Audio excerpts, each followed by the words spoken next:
میرے قریبی رشتہ دار نے بچہ پیدا ہونے کی خوشی میں ایک تقریب رکھی۔ دعوت نامہ دیکھتے ہی من میں خیال آیا کہ اگر آدمی امیر ہو تو کوئی بھی تقریب بنا لیتا ہے، کوئی بھی نئی رسم و رواج پیدا کر لیتا ہے، پھر چاہے مذہب سے اس کا تعلق ہو یا نہ ہو۔ میں شرکت کے لیے تقریب میں پہنچ گیا۔ بہت ہی شاندار ماحول تھا۔ ہر طرف رنگ برنگے کمکمے روشن تھے۔ انواع و اقسام کے لذیذ کھانوں کی خوشبو سے پورا ماحول مہک رہا تھا۔ گرمی کا موسم ہونے کے باوجود شامیانے میں پرلطف ٹھنڈک محسوس ہو رہی تھی۔ شامیانے میں بڑے بڑے واٹر کولرز چل رہے تھے جس کے پانی میں عطر ملایا گیا تھا۔ ہر طرف خوشی کا ماحول تھا، کہکے گونج رہے تھے، دھیمی آواز میں موسیقی چل رہی تھی اور لوگ لذیذ کھانوں کا مزہ لے رہے تھے۔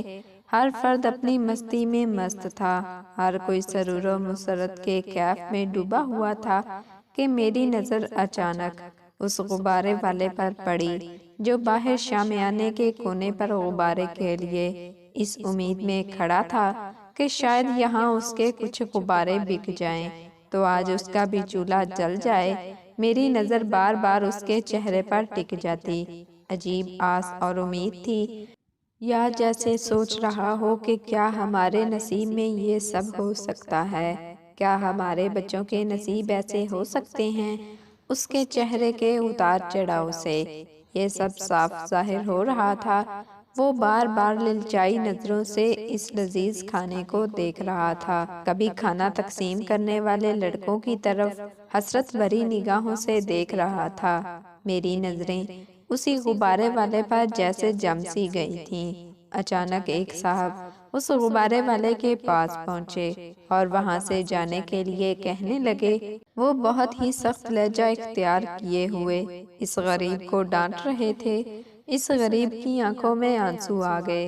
پھر مجھ سے رہا نہیں گیا۔ ویسے میں کوئی فرشتہ صفت انسان نہیں ہوں، لیکن اس غبارے والے کی یہ حالت مجھ سے دیکھی نہ گئی۔ میں ان صاحب کے پاس گیا اور کہا کہ آپ کو کیا تکلیف ہے جناب؟ اس غریب کے یہاں کھڑے رہنے سے اپنے روزگار کے لیے کھڑا ہے، کسی کی جیب تو نہیں کاٹ رہا ہے۔ وہ صاحب کہنے لگے، جناب ایسے لوگوں کا کیا بھروسہ۔ میری برداشت سے باہر ہو گیا اور میں بہت ہی اونچی آواز میں ان صاحب پر برس پڑا۔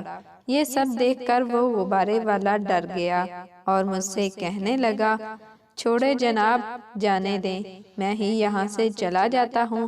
چیخ و پکار سن کر میزبان صاحب بھی وہاں تشریف لے آئے اور جب انہوں نے پورا ماجرا سنا تو غمگین ہو گئے۔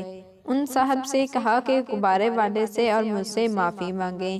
میں حیرت زدہ ہو گیا، لیکن وہ صاحب معافی مانگنے کی بجائے غصے سے وہاں سے چلے گئے۔ پھر میری آنکھوں نے ایک اور کرشمہ دیکھا۔ ان میزبان صاحب نے غبارے والے کو بڑی عزت و احترام سے کھانا کھلایا اور اس کے ساتھ بچوں کے لیے کھانا بھی پیک کر کے دیا۔ اللہ کتنا رحیم ہے، اور میزبان تو فرشتہ صفت نکلا۔ جزاک اللہ۔